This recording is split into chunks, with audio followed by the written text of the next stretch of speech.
Why should we remember God? And to simply put it, right, remembering God, right, it brings comfort to you, right? It brings that overwhelming peace that surpasses all understanding. Because, like, I remember God. Like, you know what? I can literally, imagine like throwing the alley oop, but I can throw my worries, right? I can cast my problems to you, and I throw it up there. I'm going to just trust that you're going to come down and bang out. No cap. I'm going to just trust that you're going to come down and do what you got to do. Because I remember you. All right, I go through the Bible. I look at the covenants that you made. I look at the promises that you made in the Bible. I look at the promises that you've made. You have had prophesied over my life. So it's like, God, yeah, in this marriage situation, it's small to you. It's like a piece of sand. My situation is small. My problem right now is small compared to the promises that you have in store for me. So I'm going to ball them all up, take them out of my head, right? I'm going to take my worries out of my head. I'm going to ball them up. I'm going to throw them up to you and let you do what you want. And that goes off of 1 Peter 5:7. It says, cast all your worries on him because he cares for you. Cast it. There's this thing I be saying, right? When I feel like I'm about to worry, I'm like, cast it. And just cast it. Just get it out of there. Cast it. Cast it to God, bro. Let God do what it do. And in Philippians 4:6, 4 verse 6 through 7. And like I said, it was the ESV because that's what I was reading at the time.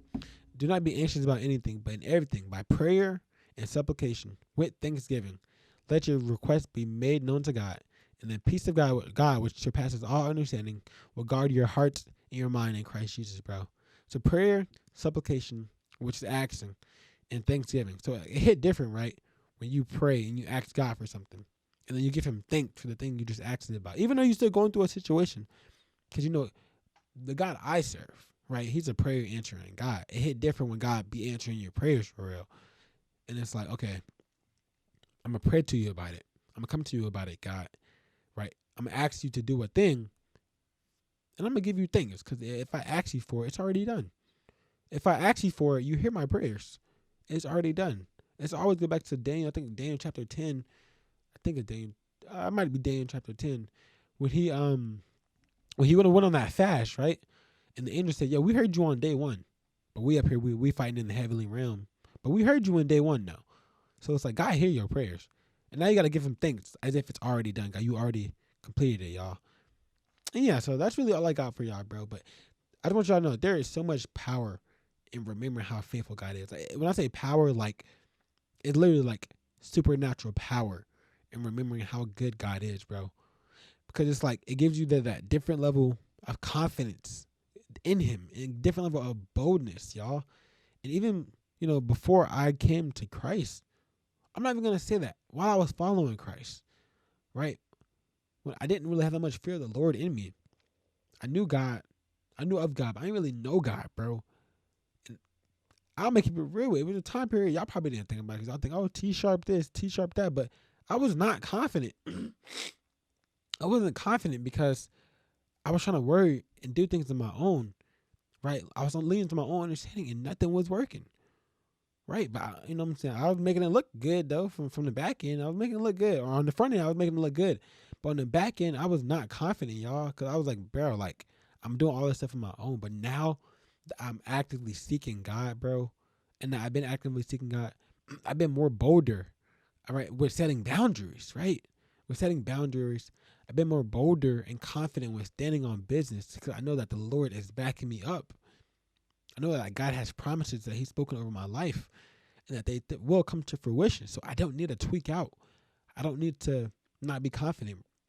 And it's like when God does something, right, you got to, because it's on my head right now. And I'm going to just give you an example. God does all things for your good or bad. So it's like he might even give you a good no, right? You might try to apply for something, or you might be trying to apply for something, and God might deny you. He might literally deny it. You might try to apply for a job or an internship, and God might deny it. And you got to give him the glory because he sees beyond what you can see. You got to remember that. You got to remember that all things work together for the good of those who love the Lord and are called according to his purpose. So it's like, bro, when you look at that and be like, you know what, because I applied for something and I didn't get it. And I just gave God the glory. God, thank you. Thank you for blocking that shot for me.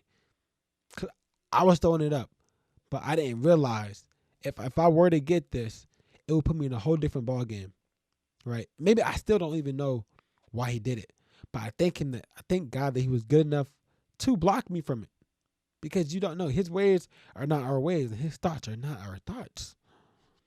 But you gotta trust that he's doing everything that works in our favor, y'all. So yeah, you gotta trust God and know, right, that he will supply all of our needs. God will supply all of our needs according to his riches of his glory in Christ Jesus, bro. That's Bible. So the more you get in this word, the more you can understand, okay, this is who God is. This is what God is. Okay, 2 Timothy 1:7, right?